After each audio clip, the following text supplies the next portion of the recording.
नमस्कार आप सभी को और मेरी तरफ से आज सबको हैप्पी टीचर्स डे। आज मैंने सोचा क्यों ना फिर एक बार मैं डॉक्टर सर्वपल्ली राधाकृष्णन जी के विषय में आपसे बात करूं और एक बार से फिर अपनी मेमोरी रिफ़्रेश करते हैं कि आखिर ऐसी क्या बात है कि उनका जन्मदिवस को टीचर्स डे के रूप में मनाया जाता है। थोड़ा सा परिचय भी दे दूँ। 1988 में तिरुतत्तानी नाम के गांव में राधाकृष्णन जी का जन्म हुआ था और फाइनेंशली थोड़ा सा वीक परिवार था, लेकिन एजुकेशन के प्रति पूरा परिवार समर्पित था।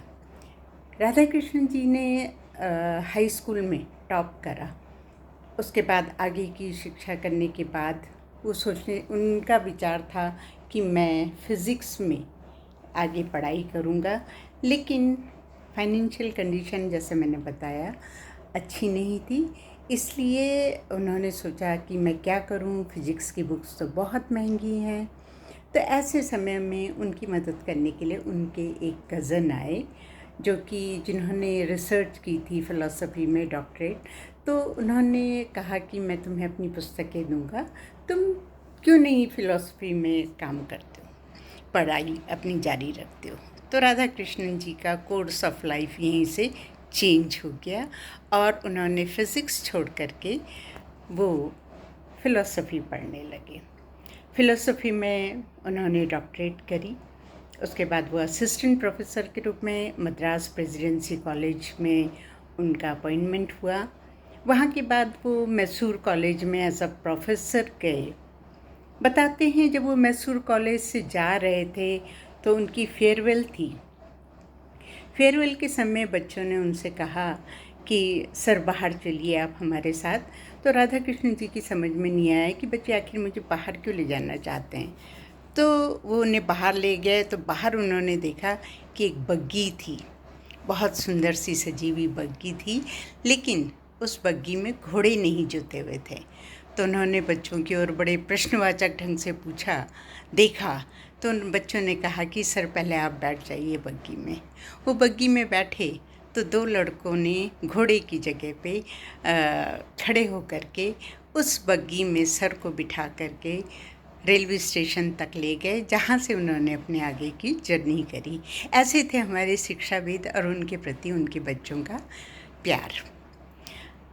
बताते हैं कि जैसे इतिहास में के पन्नों में लिखा हुआ है कि राधाकृष्णन जी जब ऑक्सफोर्ड यूनिवर्सिटी में गए कांग्रेस अधिवेशन में भाग लेने के लिए, तो वहाँ पे उनके विचारों को सुन करके, क्योंकि उन्होंने उस दौरान कई किताबें भी लिख ली थी फ़िलॉसफ़ी की, और वो एक ब्रिज बिल्डर के नाम से फेमस हो गए थे, जो कि ईस्ट और वेस्ट की फ़िलॉसफ़ी के विषय में बता रहे थे। तो ऑक्सफोर्ड में भी जब उन्होंने अपना फ़िलॉसफ़िकल नॉलेज बांटनी शुरू करी, बताया, तो वहाँ वो लोग इतने प्रभावित हुए कि वहाँ पे उन्हें सर की उपाधि दी गई, जो कि उन्होंने 1947 तक यूज़ करी। और जैसे ही स्वतंत्रता प्राप्त हुई वैसे ही उन्होंने वो सर की उपाधि को छोड़ करके डॉक्टर लगाना शुरू कर दिया। अब सर्वपल्ली की भी एक कहानी है। सर्वपल्ली डॉक्टर राधाकृष्णन जी का नाम नहीं था, वो उनके गांव का नाम था, जो उनका पैतृक गांव था, जिसे छोड़ करके वो तिरुतन्नी में सेटल हो गए थे। और बताते हैं कि डॉक्टर राधाकृष्णन जी एक बार यूएसएसआर में भारतीय राजदूत बन कर के गए, तो वहाँ पे स्टालिन का राज था। और स्टालिन का राज जो था उस समय वो बहुत बड़े डिक्टेटर हुआ करते थे स्टालिन, और उस दौरान बहुत से रशियंस को मार डाला गया था कैंप्स में, और किसानों को भी मार दिया था। जैसा इतिहास बताता है कि वो पीरियड बड़ा ब्लडी पीरियड था, तो सब लोग डरते थे उनसे। तो राधाकृष्णन जी क्योंकि एम्बेसडर थे भारत के, तो उनको वहाँ जाना ज़रूरी था as a protocol courtesy visit. उन्होंने उनसे बात की कि मैं आपसे मिलना चाहता हूँ। तो उन्हें कुछ मिनट का समय दिया गया कि ठीक है, हम कुछ मिनट आपसे बात कर लेंगे।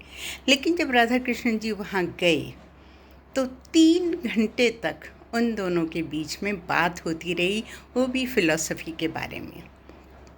बताते हैं कि राधा कृष्णन जी ने इनडायरेक्टली उन्हें समझाने के लिए कि ये डिक्टेटरशिप अच्छी नहीं है, उन्हें सम्राट अशोक की जीवनी, उनकी जीवन के विषय में बताया कि किस तरह से उन्होंने कलिंग का युद्ध जीता, और जीतने के बाद जब उन्होंने भीषण नरसंहार देखा, चारों तरफ लाशें पड़ी हुई थी, तो सम्राट अशोक का मन परिवर्तित हो गया और उन्होंने बौद्ध धर्म का प्रचार करना शुरू कर दिया। तो ऐसे थे निर्भीक डॉक्टर सर्वपल्ली राधाकृष्णन जी। राधाकृष्णन जी एकमात्र ऐसे प्रेसिडेंट थे जिन्होंने अपने कार्यकाल में, जब वो प्रेसिडेंट थे तो अपने कार्यकाल में 3 प्रधानमंत्री को शपथ दिलाई और 2 कार्यकारी प्रधानमंत्रियों को शपथ दिलाई। जवाहरलाल नेहरू जी, उनके निधन के बाद गुलजारीलाल नंदा जी को कार्यवाहक प्रधानमंत्री बनाया गया। फिर लाल बहादुर शास्त्री जी आए, जिनकी ताशकंद में डेथ हो गई, तो फिर गुलजारीलाल नंदा जी को उन्होंने कार्यवाहक प्रधानमंत्री की शपथ दिलाई। उसके बाद श्रीमती इंदिरा गांधी, और इनको 1954 में भारत रत्न की उपाधि से नवाजा गया। अब आते हैं इस बात पे कि आखिर 5 सितंबर क्यों टीचर्स डे के रूप में मनाया जाता है। क्या ये किसी गवर्नमेंट ने ऐसा डिसाइड करा था या स्वयं राधाकृष्णन जी ने? तो बताते हैं इसके पीछे भी एक कहानी है कि कॉलेज के बच्चे 5 सितंबर को उनके पास आए और उन्होंने कहा कि सर, हम आपका बर्थडे मनाना चाहते हैं 5 तारीख को। तो राधाकृष्णन जी ने कहा, मेरा क्यों ना हम लोग सारे टीचर्स को समर्पित कर दें ये दिन, क्योंकि हर टीचर ही इस विश्व का निर्माता है, हमारे नेशन का बिल्डर है, और उसका डे होना चाहिए। तो उनकी बात को मान करके 5 सितंबर को टीचर्स डे के रूप में मनाया जाता है। और हम बहुत ऋणी हैं राधाकृष्णन जी के कि उन्होंने हमें ये सम्मान दिया। हर साल जब भी टीचर्स डे आता है तो अपने ऊपर गर्व होता है और याद आती हैं हमें वो हज़ारों बच्चे जिन्हें हमें पढ़ाया है, जिनका भविष्य शायद हमारे हाथों में था। हमने तो सिर्फ उन्हें रास्ता दिखाया, बाकी कोशिशें बच्चों की थी। तो मैं धन्यवाद देना चाहूँगी राधाकृष्णन जी को, हर उस महापुरुष को जिसने टीचर्स को सम्मान देने के लिए कुछ न कुछ कार्य किया है।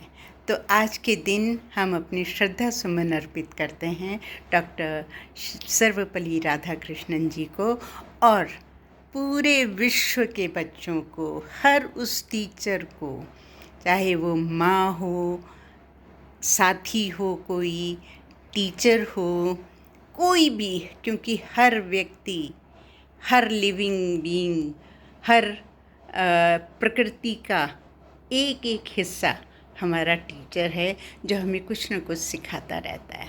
सर्वपल्ली राधाकृष्णन जी ने ये भी कहा था कि learning is a continuous process, और इसको जारी रखें, पढ़ते रहें, सीखते रहें।